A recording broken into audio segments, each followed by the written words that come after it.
Hello everyone, नमस्कार सबैजनालाई। मेरो नाम सौरभ गजमेर अनि welcome back to my YouTube channel. आज चाहिँ म क्यानाडामा उबर गरेर कति पैसा कमाइ हुन्छ भनेर देखाउन चाहदैछु हैन। आज स्याटरडे हो अनि आज चाहिँ मेरो कामको पनि छुट्टी छ हैन। सो टाइम वेस्ट नगरिकन छिटो उबर गर्न जाउँ। अनि वेदरको टेम्परेचर चाहिँ छ 16 डिग्री सेल्सियस आजको।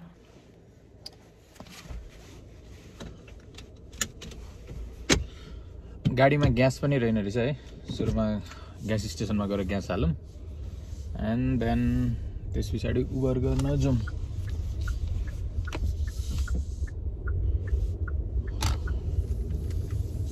अहिले चाहिँ म टोरन्टोकै सबैभन्दा सस्तो ग्यास स्टेसनमा लाँदैछु हैन। त्यहाँ चाहिँ लगभग भनेको अरू ग्यास स्टेसनभन्दा जहिले पनि 100 लिटरमा $5 को डिफ्रेन्स हुन्छ है। त्यहाँ चाहिँ $5 सस्तो पर्छ। त्यही हो। वेदर आज एकदम राम्रो छ।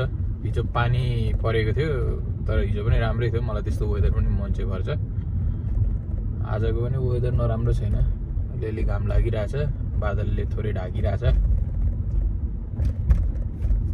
म नेपाल गएर आएको थिएँ हैन, जस्ट 2 विक्स अगाडि हो। जस्ट धेरै दिनको लागि त हैन, 15 दिनको लागि मात्रै। टक्क दसैँ मानेर आउनु पर्यो भनेर नेपाल गएको थिएँ। रमाइलो हो नेपालमा। तर नेपाल गएर यहाँ बसुन्जेल चाहिँ त्यस्तो वास्तव हुँदैन रहेछ है। नेपाल गएपछि चाहिँ यहाँको मतलब याद पनि आउँदो रहेछ। अनि के भन्दाखेरि मेन भनेको यहाँ आइपुगिसकेपछि कस्तो सफा लाग्दो रहेछ क्या। फेरि एकचोटि उयो वाउ कस्तो सफा यार यहाँ त भन्ने हुँदो रहेछ क्या।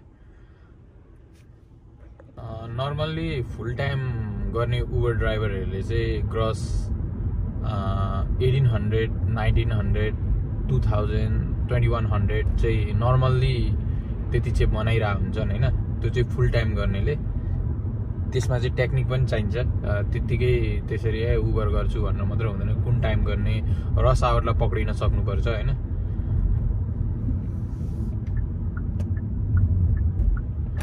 यो चाहिँ हो क्यानाडाकै मतलब क्यानाडाको चाहिँ मलाई थाहा भएन है। जस्ट तर ओन्टारियोको चाहिँ मैले अहिलेसम्म देखेकोमा चाहिँ सबैभन्दा सस्तो ग्यास स्टेसन चाहिँ यही हो। यहाँ चाहिँ अहिले पनि देख्न सक्नुहुन्छ बिहानको टाइममा एकदम मतलब सबैभन्दा महँगो टाइम हो यो ग्यास हाल्ने हैन। यतिखेर पनि $122 छ है। 100 लिटर ग्यास किन्दाखेरि $122 मा आउँछ है।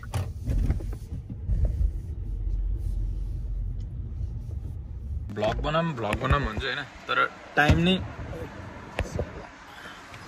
नै मिल्दैन हैन भ्लग बनाउने। अनि भ्लगै बनाउन मन पनि लाग्दैन। मतलब मेन त्यस्तो तरिकाले भ्युज पनि आउँदैन हैन। अनि भ्युज नआएपछि त्यो बेकारमा टाइम खेर फाल्नु के फाल्नु भन्ने लाग्छ क्या। $14, $15 को लागिसक्यो तेल हैन। लगभग $40 को जति गयो भने चाहिँ फुल हुन्छ। 40 लिटर जति चाहिँ यो गाडीमा जान्छ हैन। यो चाहिँ Hyundai Elantra 2025 को मोडल हो है। माइलेज राम्रो छ जेस यसको। यो चाहिँ 44 लिटर गयो है। बिल्कुलै तेल थिएन गाडीमा।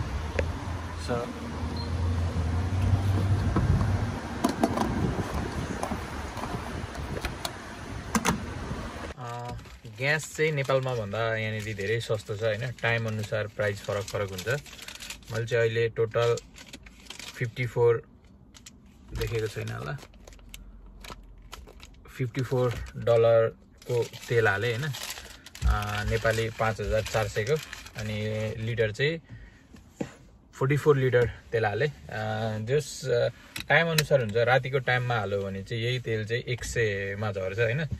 एन्ड 100 लिटर को 100 मा आउँछ भने 1 लिटरलाई $1 पर्छ हैन राति चाहिँ। त ल अब हामी लागौँ यहाँबाट। First of all Uber on गरौँ। त्यो क्यानाडामा फल्स सुरु भइसकेको छ। अब सिद्धिनै आँटो होला लगभग हैन। त्यही भएर देख्न सक्नुहुन्छ यहाँको वेदर एकदम मतलब रोडहरू सबै वेलो लाइट ग्रीन अनि रेड भएको छ हैन। हेर्दा मतलब एकदम मजा आउँछ, वाउ भन्ने लाग्छ। अहिले चाहिँ भर्खर मैले यो $17 को ट्रिप पाएँ हैन। सो अहिले चाहिँ म कस्टमरलाई पिकअप गर्न जाँदैछु यही लोकेसनबाट हो हैन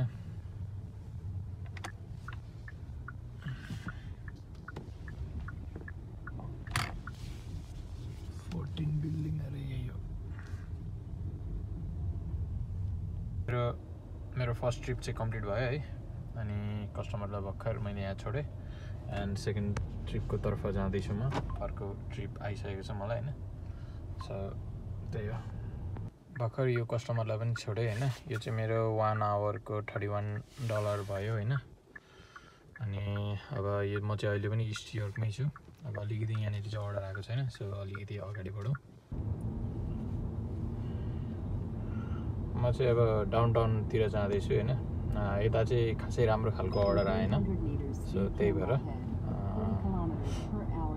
तर डाउनटाउनमा पनि त्यस्तो बवाल अर्डर आउँछ भन्ने छैन तर त्यहाँ चाहिँ अर्डर चाहिँ आइरहन्छ आफूले छानेर लिनुपर्ने हुन्छ एउटा अर्डर आयो मलाई अलि म्याचिङ नथी चाहिँ म्याचिङ भएछ आम्मा कत्रो आम्मा लिन जाने नै कति टाइम लाग्ने रहेछ भर्खर मैले चाहिँ नेक्स्ट ट्रिप रिसिभ गरेँ है यो सायद $8 को छ होला लगभग 15 मिनट जति लाग्छ होला पुर्याउनको लागि ल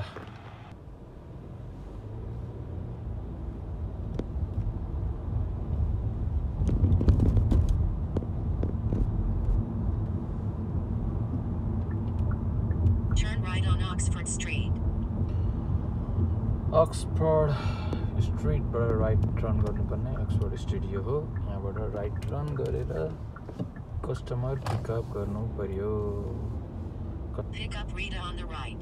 On the right. No, customer. अब चाहिँ अलिकति आज सैटरडे पहिला चाहिँ धेरै सैटरडे बिजी हुन्थ्यो हैन अहिले चाहिँ अब त्यस्तो सारो अहिले बिजी हुन छोडेछ सैटरडे हैन नभए सैटरडे मतलब बिहानदेखि नै एकदमै बिजी हुन्थ्यो अरु बेला अहिले चाहिँ मैले त्यति सारो नोटिस गरे हैन त्यति सारो बिजी चाहिँ अहिले चाहिँ मैले देखेको छुइनँ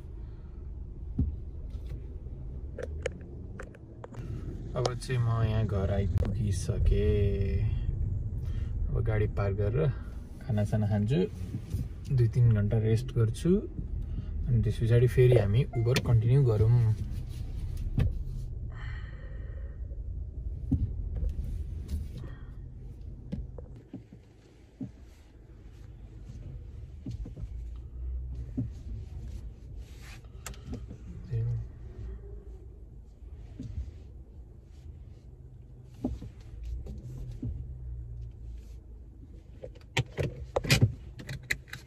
ल बाई अब ब्रेक पछाडि भेटौँ यो ट्रिप आइसकेको छ मलाई चाहिँ घरमै अन गरिरहेको थिएँ अनि घरबाटै ट्रिप एक्सेप्ट गरेर हिँड्दैछु हैन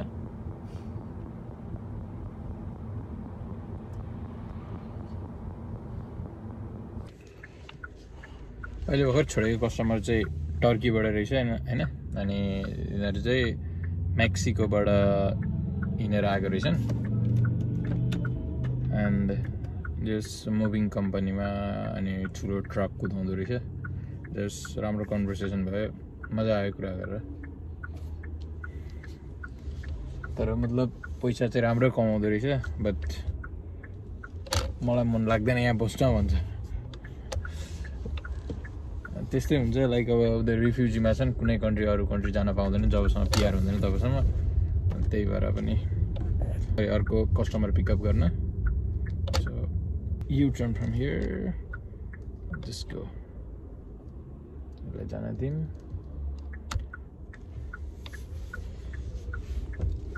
Then make a U-turn.